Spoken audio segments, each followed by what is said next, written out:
Rising up, doing pre-calculus. I love integration. Boom, boom, boom. What's going on there, folks? Another pre-calculus honors virtual lesson. Are you sick of hearing the sound of my voice by now? Maybe so, but I don't got to worry about hearing the sound of your voices. Some of them I miss, some of them not so much. Not really good to say who I don't miss because that would be rude. Patrick. Okay, so here we go. Just kidding, Gets. Here we go. I hope you tried that homework. Okay, maybe even a little, what's that word? Starts with R. Recall. Or maybe a star too. Everybody right now watching this video, give me a star on the count of 3. 1, 2, 3. Okay, and some people like star. Other people like star. Other people like, I'm not going to do that. That's stupid. I'm like a grown-up. Yeah, I'm a grown-up too, but you might notice I don't act that way. Anyway, so a little recall action, those basic rules, okay, that list that will grow. And today, it will grow, all right? The integral of u to the m with respect to u. So if you want to integrate one single letter raised to a numerical power, rewrite that one single letter, add 1 to the exponent, divide by that number, and add some cookies. That's that constant of integration, right? N can equal -1. We'll have 2 and 3 for this list today. And we have another list as well, okay? Remember, if something's not basic integration, if the argument of a function is not one single letter and you want to integrate, you could try to algebraically manipulate, okay? Or you could use a technique known as u substitution, which means you need to pick a u. And sometimes you want a guideline as far as u's are concerned. So famous u's, okay, and the most famous u, if you look right here, the famous u's come right from the basic rules. Here, the base of a numerical exponent is one single letter. So the base of a numerical exponent, if you want to pick a u, sometimes you're not going to pick the right u right away, okay? You got to guesstimate a little bit, but try picking something that's, the base of a numerical exponent, setting it equal to u, as long as it's not one single letter, because then it's really the purpose of u substitution is to force something that's not one single letter into one single letter. Don't set one single letter equal to u. There'll be another famous u. It's going to correspond to both of the new rules that we talk about today. So think about the base of a numerical exponent. Think about a numerical exponent rolling through the parking lot of John Glenn in his car. It's got like tinted windows. Oh, you can't have those anymore, right? Because of inspection. But he's like sitting back in his seat and he's just blasting his music.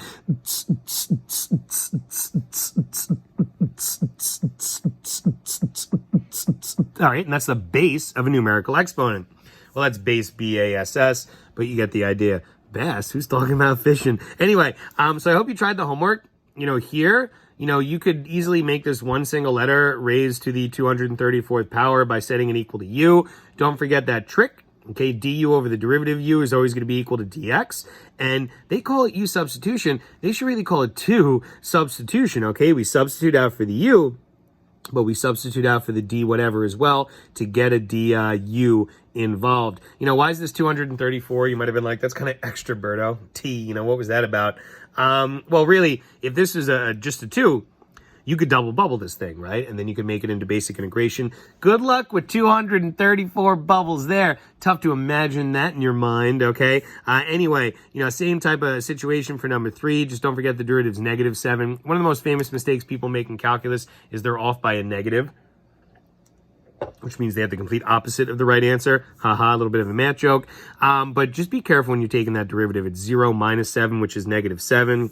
Over here, you can put that dx over here, bring the 3x plus 2 upstairs. I didn't show that step, right? I went right to this. But, if you need those extra steps, I know you want to save time, okay, but not at the expense of getting a problem wrong. So you want to kind of, practice it first, maybe put this step in there, then realize, what? The base of a numerical exponent is not one single letter. I will force it to be one single letter, then have this set up.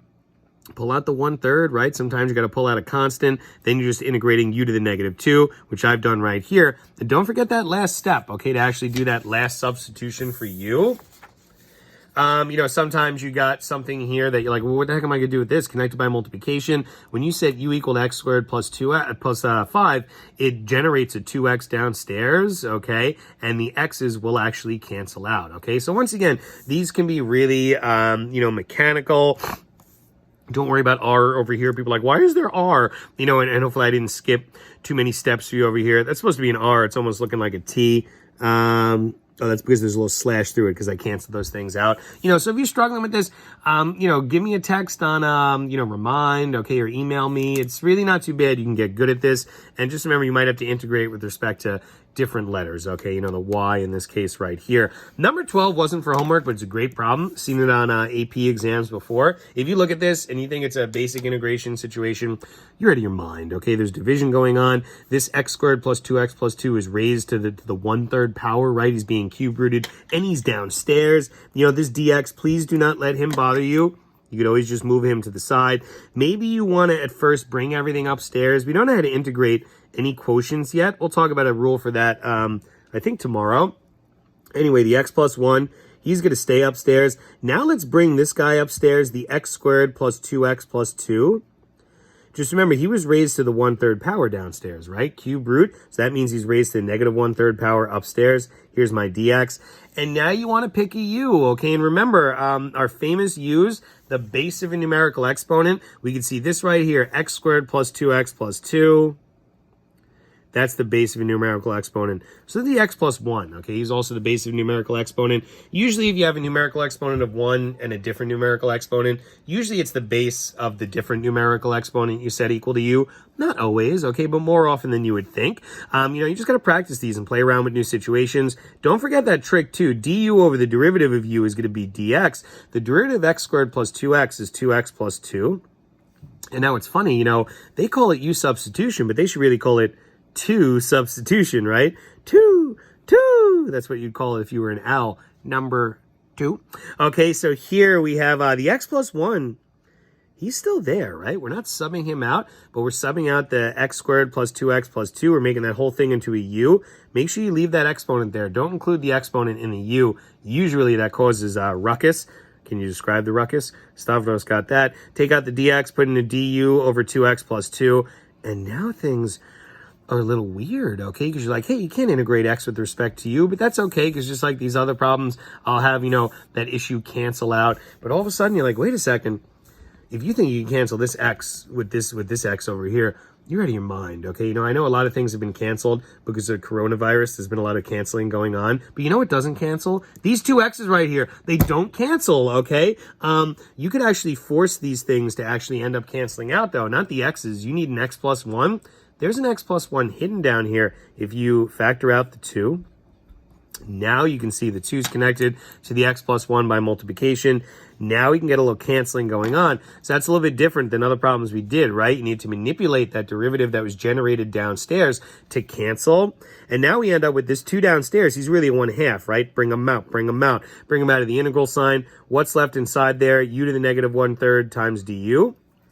And you could actually take this thing right now. You could have integrated it right here. You could have skipped this step and been like, you know what? I know the 1/2. Pull them to the side. Integrate u to the negative 1/3. Remember, negative 1/3 plus 1. Convenient form of 1 here would be 3 over 3. So is that 2/3? You got Claffey over there. Divide by 2/3. Rest of us multiply by 3/2 because we're too school for cool. Okay, add a little bit of, cookie action over there. Cookies. And I end up with what? 3/4. Make sure you substitute out that u, the x squared plus twix plus 2, quantity to the 2/3 power plus c under the c. So that right there, yeah, a little bit more complicated, but really not too terrible. I mean, you got to be able to play around a little bit. These problems, we're not talking about application at all. It's all abstract. It's all mechanics right here. This is what I was always so good at with math. I just looked at things and understood it. It just came to me. That might work with a lot of you. Other people might not work. You got to put in your work, okay? Put in your work for integration is very important. We will apply it later this year, but really predominantly next year. And let's talk about 2 basic rules, 2 new rules. I got the rules down now, the rules down now. I'm done learning how to speak. It's a good tune right there. Let's have some fun. Let's actually do, what we're going to do today. If you want topic sentence, get a little star action going. Star! We're going to talk about trigonometric integration. So how about just trig integration? How about this, actually? Trig integration, you might think is like a technique. There's actually something known as trig substitution. We don't even do that in BC. Cool stuff, though. It turns, one integral into like 6 pages of work. Let's do integrating trig functions. So integrating, who can spell? I can't spell. Let's do integrating sine x and cosine x, because those are the trig functions we're going to talk about integrating today. And it might not be the sine of one single letter or the cosine of one single letter. You might be integrating the sine of u with respect to u, c do. Or you might be integrating the cosine of u with respect to u. Cosine of u, commonly known as Kosu, the mathematical god. Anyway, here you might notice the argument of a trig function, it might not be one single letter, okay? We're going to set things up this way. If you want to talk about integrating, why not talk about differentiating first? We did the derivative with respect to x of sine x. And we also did the derivative with respect to x of cosine x.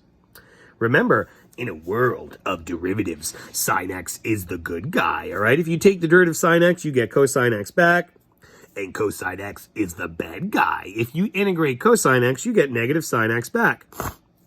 But that's going to be opposite over here. Let's actually start with the integral of cosine u. Remember, a lot of people want to say the integral of cosine u, they want to say it's negative sine u, but it's not. Remember, that's somebody's derivative in there. Whose derivative? The answer's derivative. So think about it. What do you take the derivative of to get cosine? You take the derivative of sine. Let's make sure you put sine u and also add that constant of integration. If you actually think the integral of sine u is cosine u plus c, you're wrong, because if you take the derivative of cosine u, you get negative sine u. This is not negative sine u right here. So in order to make that negative sine u into a positive sine u, we need to negate it. Okay, so really what it comes down to is that in a world of integrals, sine has become the bad guy. Okay, so now the integral of sine is negative cosine, because integrals are the opposite, the antiderivative. If the derivative of sine is cosine, that means the integral of sine is negative cosine. And in a world of integrals, cosine has realized the error of his ways. Hey, I don't want to sell Death Sticks anymore. I want to go home and rethink my life. Little prequel meme right there. It was an oral meme. That was kind of cool. That's what my whole life is. Anyway, if you integrate cosine, he's the good guy. You get positive sine back. The u might bother you. It just means you might have the argument of a trig function, not one single letter. There's still the basic integration form of these. Like if you just integrate sine x with respect to x. In a world of integrals, the sine is the bad guy. That's negative cosine x plus c. Take the derivative. You pull the negative to the side. The derivative of cosine x is negative sine x. The negation of negative sine x is positive sine x. Obviously, the c goes away, becomes 0. And if you integrate cosine x with respect to x, cosine x is the good guy in the world of integrals. He's actually sine x plus c, because if you take the derivative of sine x, you'll get cosine x back, okay? So remember good guy, bad guy, and be very careful and remember what world you're in. If you're differentiating, sine is good, cosine's bad. If you're integrating, sine is bad and cosine's good. If you just do this example right here, let's do this one. The integral of x minus 3 cosine x plus 2 with respect to x. This is basic integration. You could go ahead and integrate right away. Why is it basic integration? Well, it's terms connected by, addition and subtraction. We can integrate over those.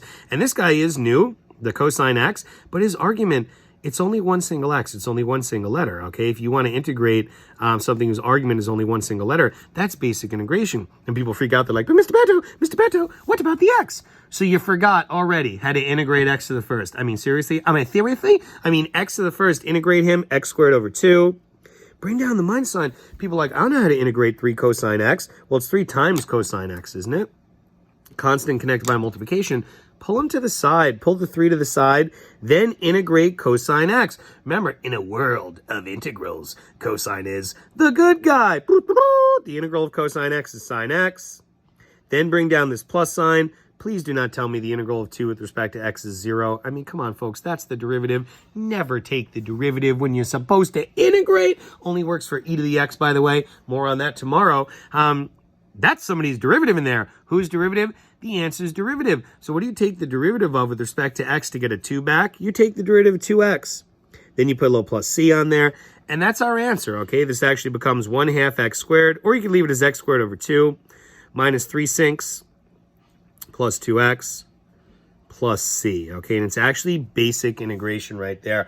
But a lot of times, it's not basic integration. If you look at the next example, This is not basic integration because it's not one of these basic rules, okay? This basic rule is sine of u, sine of one single letter. This is not the sine of one single letter. Then there's no algebraic technique you can do to make this just be the sine of x, okay? You know, there's not even any identity that you guys don't even learn about anymore that you could use in this situation, but that's okay. You could take an argument and force it to be one single letter by using u substitution, okay? And look, u is not the base of a numerical exponent here.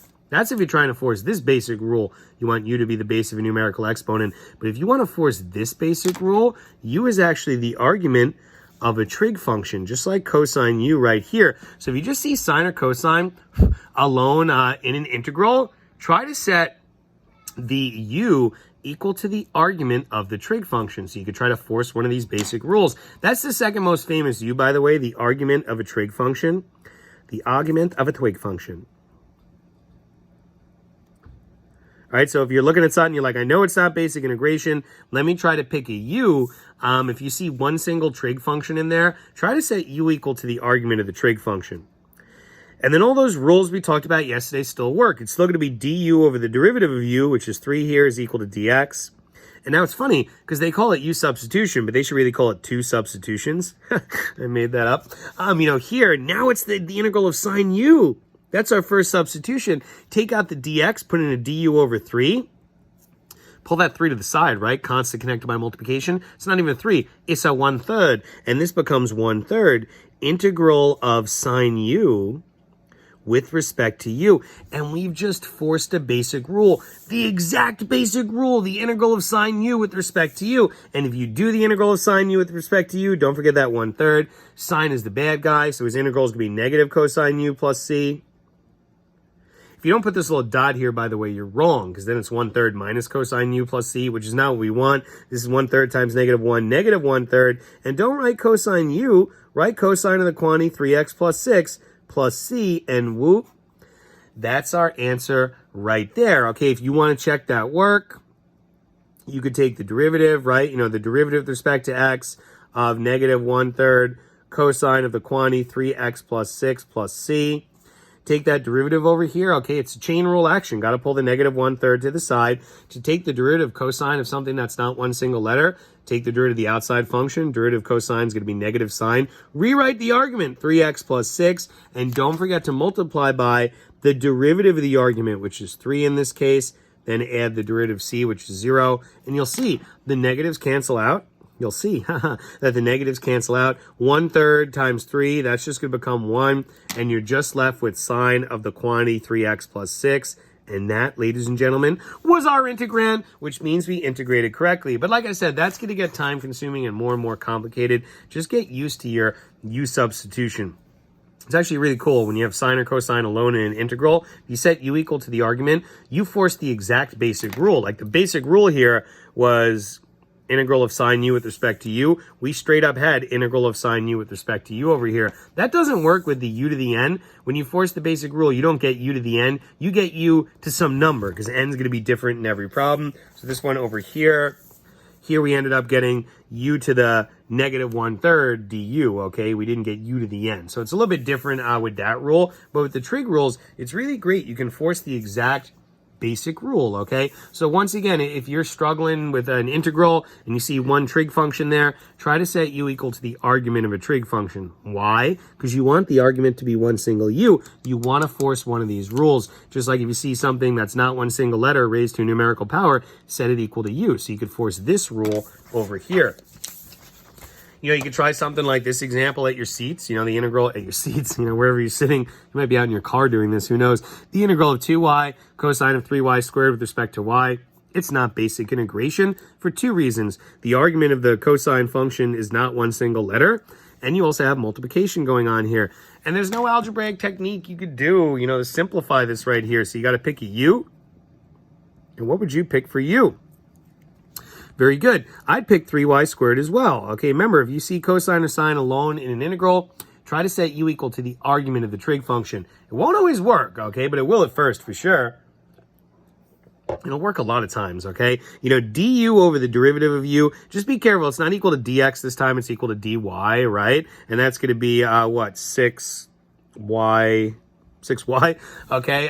Now we perform our two substitutions. Two substitutions. The 2y is still there. The 2 is always a constant. You could have brought him out, right away, connected by multiplication. The y is still there, but not for long. Now instead of cosine of 3y squared, it becomes cosine u, cosu. Take out the dy, replace it with the du over 6y. And remember, before you integrate with respect to u, you better make sure there are only u's present, and that happens here, right? Because the y's cancel. The 2 and the 6 can cancel as well, right? Divide by 2, top and bottom. Then you realize you're pulling out a 1/3, and you can see what you're left with is the integral of cosine u with respect to u, okay? You've actually forced that basic rule. You could write it down. You could write the integral of cosine u with respect to u here, or you can go right ahead and integrate. Start skipping steps. If you can get good, be a little bit more efficient. The integral of cosine u, some people think it's negative sine u. No, don't forget what world you're in. This is the world of integration where cosine has realized the error of his ways. His integral is positive sine u plus c, and that gives us 1/3 sine of, bring it back, the 3y squared plus c, and whoop. There's our answer right there, okay? So not really too terrible. If you see cosine or sine alone in an integral, try to set u equal to the one that's being, if you see sine or cosine alone in an integral, try to set u equal to the argument of the trig function. Sorry, I was looking at this problem. I was kind of thinking ahead here. The integral of sine x, cosine squared, divided by cosine squared x with respect to x. Certainly not a basic integration situation, right? You got division going on here. And you might notice the argument of the trig functions actually is equal to one single x, okay? So that confuses people a little bit. They're like, you know what? This is sine x over cosine x quantity squared with respect to x, but it's still not basic integration. We don't know how to integrate over division. So we could actually get rid of that division, make it the integral of sine x times what? Cosine x quantity to the -2 times dx, right? Bring them upstairs. Still, you see multiplication. It's not a basic integration situation. There's nothing you could do to manipulate here. You got to pick a u. Think about it. What would you set u equal to? And if you said cosine x, you're actually correct, okay? I really think it's the only viable u here, but it's weird, right? Usually with trig, you try to set u equal to the argument of the trig function, but the argument of both trig functions here is just one single x. We never set u equal to x. And I gotta be honest with you, even this was sine 2x times cosine 2x quantity to the -2, you wouldn't set u equal to 2x. Usually you only set u equal to the argument of a trig function if there's only one trig function inside the integral. That wasn't true here, okay? There was actually two trig functions. Moral of the story, so if you want to integrate and you have two trig functions, try to set the one that's being raised to a power equal to u, even though this one is raised to the first power, but try to set the one that's being raised to a power other than 1 equal to u. And what you'll see happens is that the base of a numerical exponent. Remember, if the base of a numerical exponent is not one single letter, try to set it equal to u. Just because cosine and sine are involved here doesn't mean you can't force this basic rule, okay? It doesn't mean you can't set u equal to the base of a numerical exponent. People are like, yeah, but Berto, then when you take the derivative of u, du over the derivative of u is going to be equal to dx. Well, first off, the derivative of u, a lot of people want to put positive sine x. That's not the derivative of cosine x. The derivative of cosine x is negative sine x. But Berto, you just said cosine realized the error of his... No, that's integration. Remember what world you're in. This over here, when we do this little, stuff on the side to get what my dx is equal to, you're differentiating. Cosine's still the bad guy in the world of derivatives, okay? So here when we perform our two substitution, remember that negative is there, but the real luscious thing is the sine x, because this sine x is still there, but not for long. He's going to cancel out. This cosine x becomes a u. Once again, always set u equal to the base of the numerical exponent. Don't include the exponent. Take out the dx, replace it with a du over negative sine x. Now you can see the sine x's cancel out. Just be careful. Make sure you pull that -1 out, okay? Some people won't because they'll have a positive over here. You get the problem wrong. Remember, that's the most famous way for people to make a mistake on the AP exam, that one negative, either putting a negative in where it shouldn't be or, having not a negative where a negative should actually be. So here we now get the negation of the integral of u to the -2 with respect to u. We forced a basic rule. U to the -2 with respect to u, integrating that, that's a basic rule. It's just kind of weird because we started with trig, but we ended up forcing the first basic rule, not the second or the third basic rule. You know, and now I pull the negative 1 to the side, integrate u to the negative 2, add 1 to the exponent, divide by that number, add c. These negative 1s actually cancel out. You're left with u to the negative 1 plus c. You can write that as 1 over u plus c. Same thing, right? 1 over u to the first. And then you probably want to take out the u, replace it with what u is equal to, cosine x. So 1 over cosine x plus c, pretty good. But I don't know if you also remember that that's the same thing as secant x plus c. Okay, and that's what the integral is right here. You just get secant x plus c back as an answer. You know, a little bit of, you know, upper level stuff right here. That's sine x over cosine squared x. It's the same thing as this, right? Sine x over cosine squared x. And here you could actually write this as 1 over cosine x times sine x over cosine x. Okay, it's the same thing, right? If you multiply across the top, multiply across the bottom. 1 over cosine x is really secant x. Sine x over cosine x is really tan x. So what we really had here was we had the integral of secant x tan x with respect to x, and not for nothing, that's somebody's derivative in there. Do you remember that that's secant x's derivative? Okay, so that's why I got secant x plus c. That's upper level. Don't worry about that if you couldn't follow what I just did. Most people wouldn't do that anyway, recognize that this is really secant x tan x in disguise. That's rough. That's what a dog would say. Rough.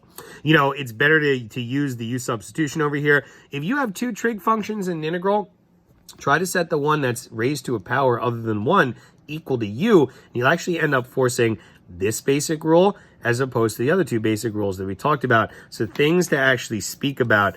This example here is actually from your homework ditto. I think it's number 10. All right, so we'll finish up with this right here.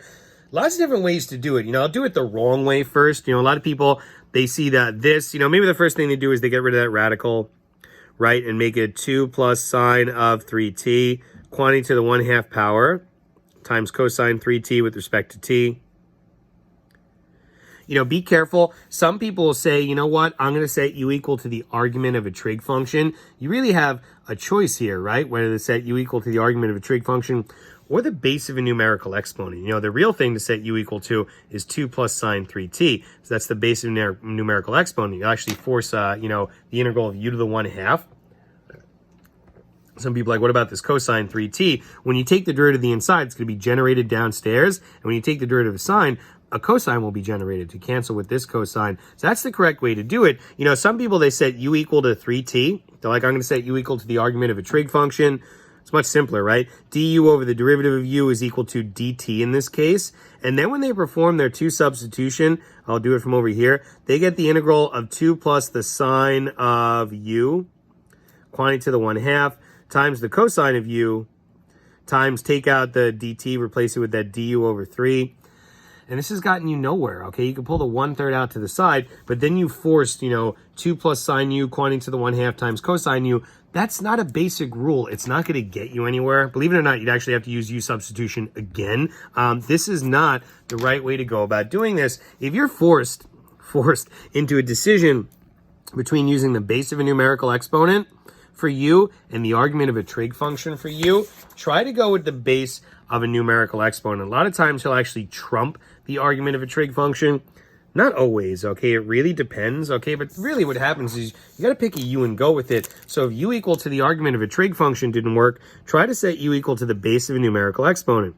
Remember, our u's are just arguments here. That's all they are. Just the base. Don't include the exponent. It'll make things disgusting, and it won't work anyway, usually.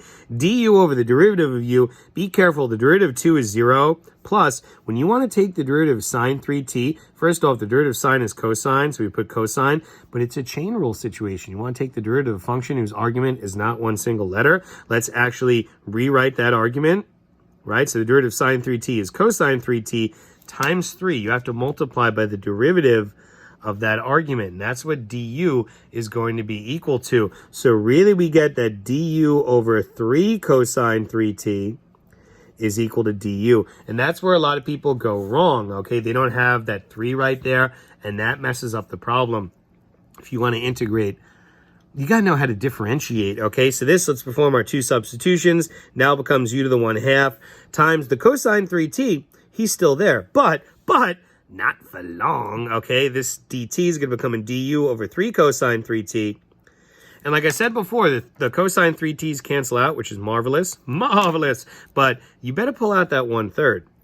You know, some people won't do that. They'll think that there is no 3 there, but there is. So make sure you know your chain rule. You remember your chain rule. We're going to get some review going at the end of the year. So we'll definitely get some chain rule review going, some mechanical stuff. Might give you your summer assignment. You know, maybe you guys can work on that. We'll see, because you might be teaching for longer because readances are canceled. We'll see what the district's going to decide to do. Now we forced a basic rule. The integral of u to the 1/2 with respect to u. The integral of u to the 1/2 is u. Add 1 to the exponent. Okay, you know, who would divide by 3/2 here besides Claffey and Rourke, right? I got to throw somebody from another class in there. So Crowley would definitely do it. Crowley would divide by 3/2. The rest of us would multiply by 2/3, below plus C. I want to say a heartfelt apology to Claffey and Rourke for actually rolling you into the same group as Crowley. That was kind of rude, but whatever. I'm here in my basement making videos. You can't touch me. Hey, 1/3 times 2/3 is 2/9. Take out that u. Remember, resubstitute with the 2 plus sine 3t. But now it's raised to 3/2 power.